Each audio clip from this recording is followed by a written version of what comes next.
বন্ধুরা, আজকে আমি ডিম আর ম্যাগি মশলা দিয়ে একটি দারুণ টেস্টি রেসিপি আপনাদের সঙ্গে শেয়ার করব, যা ভীষণই কম সময়ের মধ্যে আপনারা তৈরি করতে পারবেন। নমস্কার বন্ধুরা, কাকলির হেসেল উইথ লাইফস্টাইলে আপনাদের সবাইকে স্বাগত জানিয়ে আজকে রেসিপিটি শুরু করছি।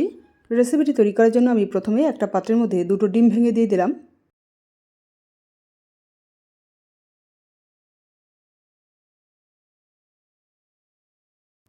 তারপর এর মধ্যে দিয়ে দিলাম 1 প্যাকেট ম্যাগি মশলা,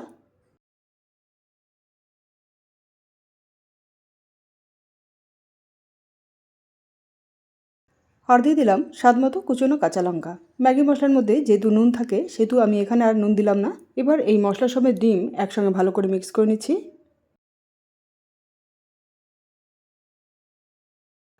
মিক্স করা হয়ে গেলে এই ডিমটাকে এক সাইডে রেখে একটা ফ্রাইং প্যান গরম করে নিয়ে তার মধ্যে 1 চামচ সাদা তেল দিয়ে তেলটাকে এইভাবে ঘুরিয়ে ঘুরিয়ে পুরো প্যানে ছড়িয়ে নিলাম। তারপর এর মধ্যে ডিমটাকে ছেড়ে দিলাম। এবার এই ডিমটা শক্ত হওয়া পর্যন্ত অপেক্ষা করব। মাঝের যে এই লিকুইড ডিমটা রয়েছে সেই লিকুইড ডিমটা শক্ত হতে একটু সময় লাগবে। যাতে তাড়াতাড়ি শক্ত হয়ে যায় তার জন্য আমি এই ডিমের এক সাইড দিয়ে এভাবে একটু উঁচু করে ধরলাম। ধরতেই দেখবেন যে এই লিকুইড ডিমটা সাইড থেকে নিচে চলে যাচ্ছে, আর নিচে চলে যাওয়ার সঙ্গে সঙ্গে দেখবেন যে ডিমটা জমে যাচ্ছে। আর জমে গেলেই আমি ডিমটাকে ফোল্ড করে দিলাম। আর ফোল্ড করতে করতে আমি এর মধ্যে দিয়ে দিলাম 1 চামচ সাদা তেল। এবার ডিমটাকে পুরো ফোল্ড করে নিয়ে আর একটু ভেজে নেব।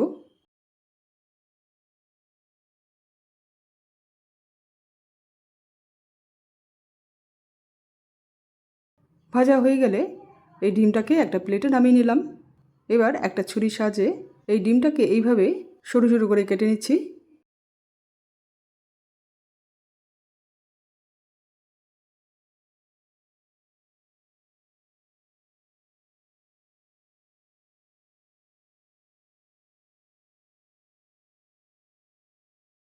এবার এই ডিমটাকে এক সাইডে রেখে একটা পাত্রের মধ্যে 4 চামচ কর্নফ্লাওয়ার দিয়ে দিলাম।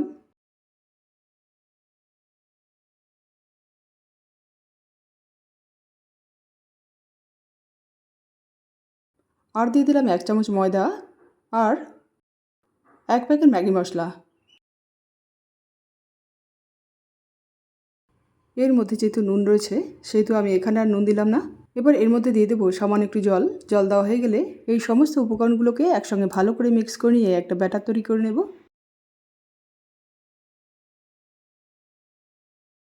ব্যাটারটা রেডি। ব্যাটারের ঘনত্বটা দেখুন এই রকম হবে। তারপর একটা কড়াইতে বেশ কিছু পরিমাণ সাদা তেল গরম করে নিয়ে ডিমের এক একটা টুকরোকে এই ব্যাটারের মধ্যে ডিপ করে নিয়ে এই তেলের মধ্যে ছেড়ে দেব।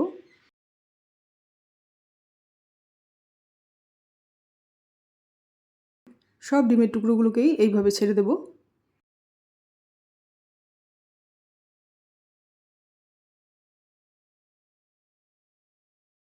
সব ডিমের টুকরোগুলোকেই তেলের মধ্যে ছেড়ে দিয়েছি। এবার আমি এগুলোকে উল্টে পাল্টে নিয়ে ভালো করে ভেজে নেব। ভাজা হয়ে গেলে এই রেসিপিটি সার্ভ করার জন্য একদম রেডি হয়ে যাবে।